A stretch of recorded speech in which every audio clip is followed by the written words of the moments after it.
Bullets. Bullets are one of the greatest things you'll come to love about copywriting. They're relatively easy to write, and they can also sell your products exceptionally well. The following are examples of bullet points. What exactly a transcriptionist does and why her services are in such demand. Perks of having your own transcriptionist business.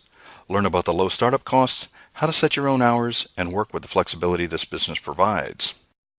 Bullets can be about the benefits of your products or the feature, and often will include both, just like I showed you in the previous two examples. Bullet points are an easy way to deliver a lot of information about your product efficiently and effectively to your prospect. If you formatted all this information into a paragraph format, they might not read it as readily. Bullet points can also tease your reader into having more interest for your product. This is particularly effective when you're selling an informational product, course, or book. A good bullet point teases about what's included and gets them excited to buy, but it doesn't give away the actual information that you're selling. You don't want to give your product away for free, of course. For example, and this is purely fictional, of course, here's a bad bullet point. Passionately kiss your husband each morning, and he's sure to stay faithful. Good bullet point. Do this one thing each morning, and your husband's eyes will never stray to another woman. The first bullet point gives away what's in your information product. The other one tells the benefit of what's included, the faithful husband, but doesn't tell you how to do it. Headlines.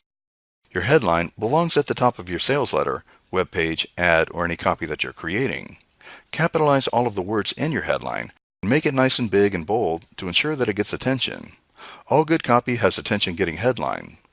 People are busy, and you only have a limited amount of time to grab their attention. They won't read the small print on your page if you don't get their attention. A clear, benefit-oriented headline can help you do this. A headline that simply says, "We sell X widgets," doesn't say enough to get the reader to keep reading. Many people probably sell X widgets. Why should they learn more about yours? If you are having trouble figuring out headlines to use, here are a few headline starters. These are very common ones that are proven to work, and you can try them out for your copy or do something completely different. These are just a way to start getting your mind going. Who else wants to? This is an easy way to start. Relate to your audience. An example would be, who else wants to save up to 50% on their phone bill? Try our rates calculator to find the best deals on long distance. Next one is, how blank made me blank, and it can help you too. As an example, how X brand weight loss shake made me lose 37 pounds in 7 weeks, and you can too. Next is, are you blank? As an example, are you tired of unsightly bags under your eyes? Apply just a dab of X cream once a day for 6 days and watch the puffiness disappear. Next, the secrets to blank. Everybody loves secrets, so tell them about yours. As an example, the secrets to rekindling the romance with your husband. Next, give me blank and I'll blank. As an example, give me 15 days and I'll turn your ever-reluctant child into an avid reader. Tell them what they have to put into it and what benefit they will get out of it. More tips for creating great headlines. Another great way to find good headlines is simply looking at websites, brochures, and other sales copy and see what grabs your attention. You can use some of the ideas in your own headlines. Be specific. In one of the headlines we talked about losing 37 pounds in 7 weeks. The headline mentioned a certain product. The subject lost a certain amount of weight in a certain period of time. Being specific is very important in headlines and copy in general, because that's what really grabs the attention. Being vague and saying things like, reduce eye puffiness, may grab some attention, but telling them how easy it is, a dab of cream once a day for 6 days, that's something that people will say, hey, I can do that. When you don't give them that extra information right away, they may not keep reading. Here's another exercise. Visit a few websites or read ads in a newspaper or magazine. See what grabs your attention. Can you incorporate those ideas into your headline? Subheadlines. Subheadlines are additional headlines in your sales copy. Usually, subheadlines won't be as big as other headlines in your copy, but they'll be bold, and each word will be capitalized to get attention. Subheadlines break up your copy to make it easier to read. It also helps get the attention of people who are skimming rather than reading your sales copy. Use subheadlines to draw attention to important sections of your copy every couple of paragraphs. Be specific in your subheadlines and use benefits too. Here's an example. If you have written promotional copy for your free weekly email newsletter, you'll want subheadlines to draw in the eyes to the important parts of the copy. When you are about to include some bullet points about what's included in your newsletter, you might want to have a headline that reads, "Here's what's included in your free subscription to X." Then, just before you introduce your subscription form, you can have a subheadline that says, "Claim your free subscription by completing the simple form below." Those are simple examples, and copy that is more than a couple of paragraphs can be broken up in that manner. Exercise. If you have some longer copy written, or you're about to write some, go back and see where you can insert subheadlines. Visually, you'll see how it draws your eyes in, will help skimmers find the information they are looking for, and how it makes instructions clearer for your readers. Testimonials. A testimonial is a positive feedback from someone who has used your products. Testimonials can be one of your most powerful online marketing tool. When someone is looking to buy a product, she often seeks the opinion of someone else who has used the product, right? If you have testimonials from your previous customers, present it in your marketing materials or website copy, you already have a head start on making the sale. Warning: you need to make sure that your testimonials are meaningful. Listen to these testimonials and decide if they are believable or would make you interested in a product. "I love it. Jan. This is the best ever. Not signed. This is going to be a great product. Jim Bob from Florida." As you can probably see, the previous testimonials are quite meaningless and probably won't add much to your marketing message. Here are some problems. It's nice that Jan loves the product, but we don't know why. Nor do we know who she is or if she's a real person. The second one also doesn't explain why it's the best, and we don't know who made these comments. The last at least has a full name, Jim Bob, and we know that he's from Florida, but it looks like he hasn't even tried the product. He says this is going to be a great product.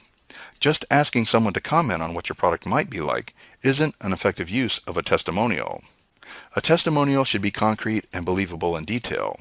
Testimonials should include information about how your customer used the product and the specific results that she achieved. Testimonials should also provide as much information about the testimonial provider as possible. Consumers are a skeptical bunch, and if you don't convince them that Jan or Jim Bob are real, they might not believe your testimonials.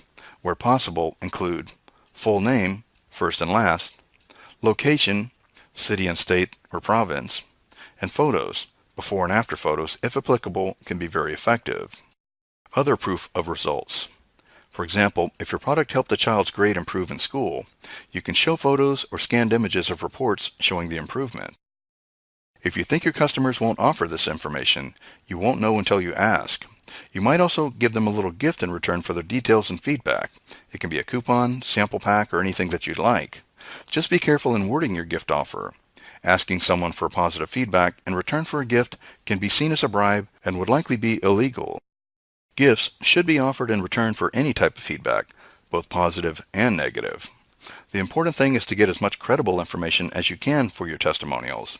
10 mediocre testimonials are not nearly as effective as 3 great ones. So, if fewer people say yes to offering their personal information, then that's fine. Exercise. Set up a questionnaire for your customers and offer them a gift or a valuable coupon or sample in return for any feedback that they provide.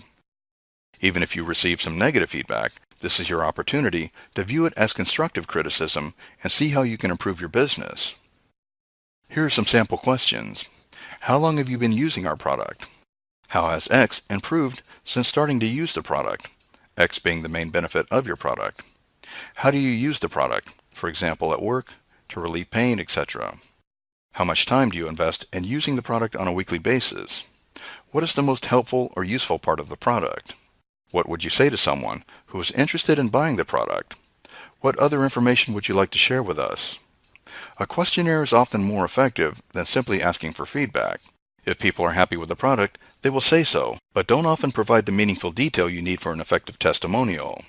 If you receive positive feedback that is particularly useful as a testimonial, contact the person who gave it to you and ask if you can publish their full name, picture, city and state or province, and any proof that they have. Don't be shy in asking. You may have to explain the purpose of all the information. Tell them how proud you are of their success and you really want to showcase them as a real-life success story. Call to action. Your call to action is what you ask your reader to do once they read your promotional copy. It can be something as simple as calling you for more information, signing up for your mailing list, or buying your product. If you don't tell people what to do, they are less likely to do it. Even if your copy implies they should buy the product, if you don't ask for the sale, you won't make it as often. Every piece of sales copy should have a call to action, whether it's a page on your website, your business card, or other piece of copywriting. Here are some examples of a call to action. Click a link to place an order. Call that 1-800 number to place an order. Call a number to hear a recorded message. Fill in a form to enter a sweepstakes. Enter a name and email address to subscribe. Make sure your call to action is written in an enticing way. Make it sound easy. Give them a sense of entitlement like, click here to claim your instant access to X. In the previous example, you were giving them ownership by saying, claim your instant access. Claim gives them the feeling that they already own it, and they just need to claim it.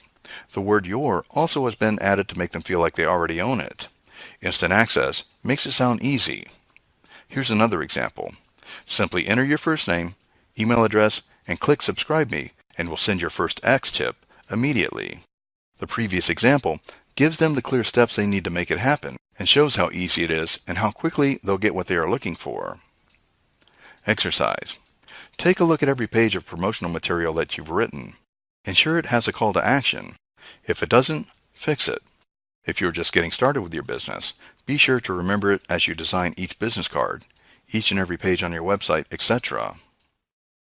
The offer. An offer is simply what you are selling or giving to your readers. Example, you are selling a customized embroidered baby blanket. If your customer pays you $35, they will get a 3-foot by 3-foot blanket in a color of their choice, design of their choice, and embroidered message up to 25 letters. Additional designs have an extra charge. Another example, an offer doesn't have to involve the exchange of money. In return for a first name and email address, you might give out a subscription to free weekly email tips on growing and caring for a garden. Your offer is related to your call of action, but they're not exactly the same thing. Your offer is what you will give in return for money or whatever you're asking for. The call to action is a specific instruction you give for your potential customer to accept your offer. Exercise. Take some time to write out all of the details of your offer. Get specific like I mentioned in the previous examples. That's it for the terminology portion of this guide. Before you start making offers and giving a call to action, you need to understand a few more things first.